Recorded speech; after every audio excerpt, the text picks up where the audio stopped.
Después de la multiplicación de panes, la gente vio que Jesús era seguido por sus discípulos y se embarcaban hacia Cafarnaún.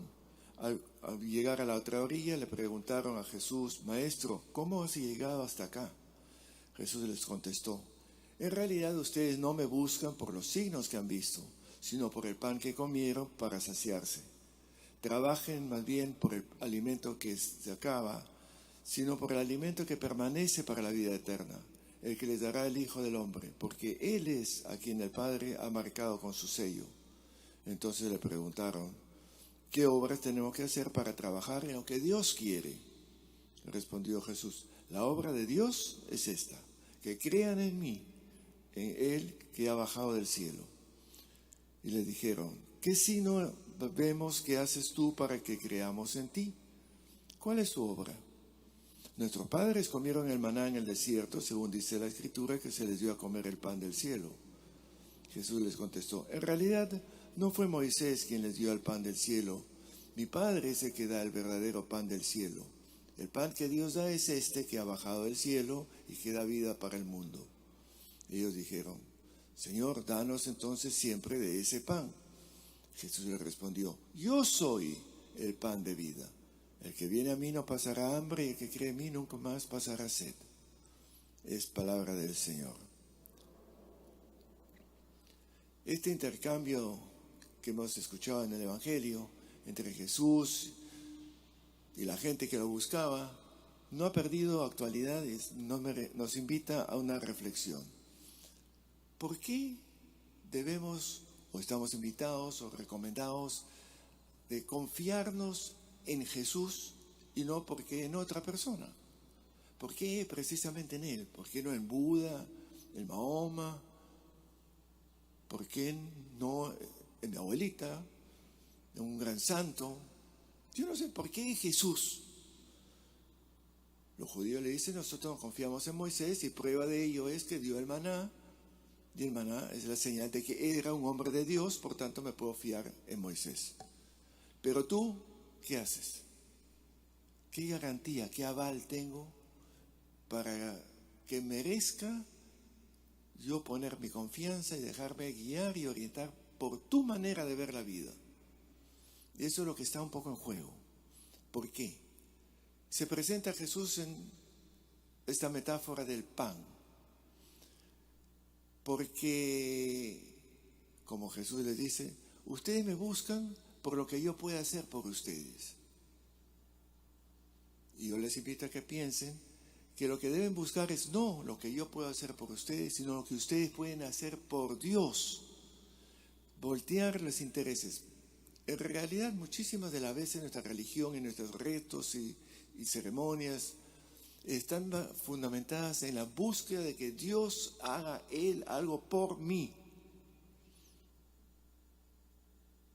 Ayúdame en esto, inspírame en lo otro. No es que no sea válido, pero es prácticamente la única razón. Cuando no lo necesito, lo meto al closet. Cuando lo necesito, lo saco. Dios mío, ayúdame. Y Jesús le dice: no. Ustedes deben tratar de hacer lo que Dios quiere que hagan, no por lo que Él puede hacer por ustedes. ¿Y qué es lo que Dios puede hacer por nosotros? ¿Y qué es lo que nosotros debemos hacer por Él? Debemos hacer exactamente lo mismo que Jesús hacía por Dios. Cuando busquemos a Dios, busquemos a Jesús, debemos preguntarnos: ¿qué puedo yo hacer por Él? ¿Y por qué? Por la muy sencilla razón que la experiencia misma nos lo dice. Porque la propuesta, el camino, la manera de ver la vida de Jesús, desde la misma experiencia nos lo dice, nos llena un camino de la satisfacción del sentido de la vida, el sentido de la vida. Porque satisface el hambre que tenemos nosotros en el fondo de nuestro ser de tener un sentido en la vida. ¿Para qué? Y el sentido de la vida viene en ese mismo camino de Jesús, que era Él darse por los demás, Él hacerse pan para los demás, Él ser como dirá en otro momento, camino, verdad y vida. Él, no otro. Y la experiencia, repito, nos lo dice. Cuando yo dejo de estar mirándome a mí mismo, qué es lo que yo puedo obtener, qué es lo que Dios puede darme a mí, y volteo la tortilla y digo, ¿qué puedo yo hacer por Él? Mi vida empieza a tener otro color y otro sentido. Más claramente dicho, si yo estoy tan centrado en mí mismo, no tengo tiempo para preocuparme del prójimo. Esa religiosidad personal, individual, yo y mi Dios. Y lo que Jesús hace, y lo que está invitando el Papa Francisco también, es a ponernos en una dimensión horizontal, no vertical. Es yo y mi prójimo. En la medida en que yo, en mi experiencia, me preocupo por aquellos con quienes comparto la vida, en mi casa, en la calle, el portero, las otras personas, y dejo de mirar mi pequeño ombligo, voy a sentir que mi vida tiene sentido. Me voy a sentir feliz de la vida de haber podido darme y hacer que mi vida sea significativa para la vida de otro. En la medida que yo estoy centrado en mí, empiezan los problemas y yo empiezo a entrar en angustia y en depresión. La pandemia nos ha llevado a muchos contra la pared para poder pensar en función de qué cosa vivo y para quién vivo. Nos ha puesto frente al prójimo con quien compartimos la vida mucho más tiempo que antes para muchísimos de nosotros en casa igual, y empezamos a mirarnos, decimos, ok, ¿qué puedo hacer yo por él? Qué lindo cuando compartimos, cuando no pienso en qué puede mi vecino hacer por mí, sino qué puedo hacer yo por él. Y sacarle una sonrisa, un compartir, un escucharnos, un estar para el otro. Es el sentido de la vida que está en juego. ¿Qué aval, qué garantía tengo yo de que Jesús es verdaderamente pan que satisface la vida? Viendo el camino que él siguió y siguiendo las orientaciones y los modelos de su propia vida. Darse. Es que estamos en ese juego de darse o que me den. Como recordando la frase famosa de Kennedy, ¿qué puedo hacer yo por mi patria? Y no preguntar qué la patria puede hacer por mí. ¿Qué puedo hacer yo por mi papá, por mi hijo, por mi vecino? Y no qué es lo que él puede hacer por mí. Entonces, al yo dejar de mirar mi pequeño ombligo y mirar a aquellos que me rodean, la vida tiene totalmente otro sabor. Y mi experiencia de ver tanta gente desalvida personalmente en ciertos momentos, la depresión no es otra cosa que la sobreconcentración en sí mismo y la sensación de fracaso. Una persona que está tan ocupada por hacer algo por los demás, no tiene tiempo de preocuparse por cómo me siento, estoy contento, estoy satisfecho, porque estoy tan ocupado en ti, en mi mundo que me rodea, que no tengo tiempo para preguntarme qué es lo que yo puedo sacar a cambio. Por eso el cristianismo se voltea la tortilla.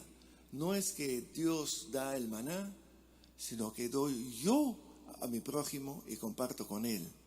El Dios que quiere de nosotros, no que seamos, bendito problema de tantos, la perfección personal, buscar la santidad personal, mi perfección. A nadie le interesa tu perfección, le interesa qué puedes tú hacer por el otro. Salir de tu ego. Una religiosidad que no está en función de satisfacer a Dios, sino que es lo que puede hacer satisfacer a mi prójimo. Y miren ustedes bien que en el Nuevo Testamento Jesús constantemente nos invita a mirar a los que están alrededor. ¿Qué hace él? Abrir los ojos, levantar al paralítico, incorporar al leproso. El Dios Jesús que incorpora, que hace sentir comunidad. El cristianismo es fundamentalmente comunidad. La primera cosa que Jesús hace es invitar a ciertas personas a caminar con Él. Por eso no es que yo haga cosas por Dios para que me dé méritos, indulgencias, bonos, para después redimirnos y irme a los cielos. No hago las cosas para que Dios esté contento, sino para que a mi prójimo esté contento. ¿Cuál es el único mandato que nos deja Jesús? Amar al otro. Y si lo vemos en San Juan, lo dice mucho más claro. Ámense como yo los he amado. Y el pequeño detalle importantísimo es que ese amor cristiano es un amor absolutamente gratuito.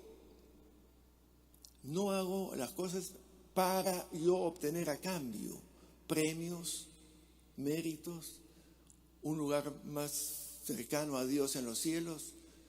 Como dice un amigo, comprarme mi lote en los cielos. No lo hago por interés, lo hago totalmente gratuito. Y si observamos nosotros muchas veces, amamos a alguien por lo que esa persona puede hacer por mí. Muchas veces el caso de los enamorados, ¿no? Ay, no puedo vivir sin ti. Claro, porque me eres útil, porque me satisfaces. Y tengo que voltear la tortilla. Por eso que cuando ya no me satisface, calabaza, cada uno en su casa. Y consigo otra persona que me satisfaga. El camino cristiano va al revés. Es totalmente gratuito. No espera nada a cambio. Lo que Jesús nos propone es vivir la vida en otra clave. En la clave no del cumplimiento de mandatos, de leyes y preceptos, sino en la clave del amor, que resume todo. Y el amor es dejar de mirarse a sí mismo y darse. La pregunta, ¿qué es lo que Dios espera de nosotros? Es que lleguemos a una plenitud, que potenciemos nuestra capacidad de ser más humanos. Y para ser más humanos hay que ser más hermanos, más cercanos, más incluyentes. Y por eso en esta Eucaristía podemos pedir y debíamos pedir para que ojalá en este momento tan difícil de nuestra patria se cambien los chips de muchos para que pensemos qué podemos hacer por nosotros y no preocuparnos qué pueden hacer ellos por mí. Dándome a mí mismo, anulo mi egoísmo y me lleno del sentido de la vida. Y por eso quiero concluir retomando, y me pareció genial, la lectura segunda que hemos escuchado hace un rato de San Pablo a los Efesios, que lo dice muy bien. Les dice a los cristianos ahí, no vivan ya como los paganos, que proceden conforme a los vanos criterios de este mundo. Ustedes, en cambio, no es eso lo que han aprendido de Cristo. Han oído hablar de Él, han sido adoctrinados conforme a la verdad de Jesús. Les ha enseñado a abandonar su antiguo modo de vivir, ese hombre viejo corrompido por deseos seductores, para renovarse en la mente y en el espíritu, de manera que se revistan de la nueva condición humana, creada a imagen de Dios, justicia y santidad verdaderas. Cambiar nuestro chip. Entonces viene la pregunta, ¿dónde estamos los cristianos realmente en el mundo de hoy? ¿Qué diferencia hace entre ser cristiano y no serlo? Si no hay ninguna, no hemos entendido. Nosotros deberíamos ser levadura que hace que fermente esta sociedad, nuestra sociedad, en clave de fraternidad, de generosidad, de don de sí mismo. Ser nosotros pan que da vida, pan que estimula, pan que alegra, pan que nos hace sentirnos felices de estar compartiendo la vida entre nosotros y tratando de hacer que vivamos en paz, sin ninguno excluido, sin ningún marginado, que seamos nosotros, por tanto, instrumentos de ese camino que da vida, no muerte, que aúna, no que separa. Pidamos por eso en esta Eucaristía, por nosotros y por nuestra patria, para que seamos capaces de ver las cosas como la veía Jesús, para que tengamos el mismo espíritu, como decía San Pablo, revestidos de la misma manera de pensar y de ver que tuvo Jesús de Nazaret, que es con compasión, de aquí las entrañas, para ti, para nosotros. Pidamos por esa gracia en esta Eucaristía al Señor.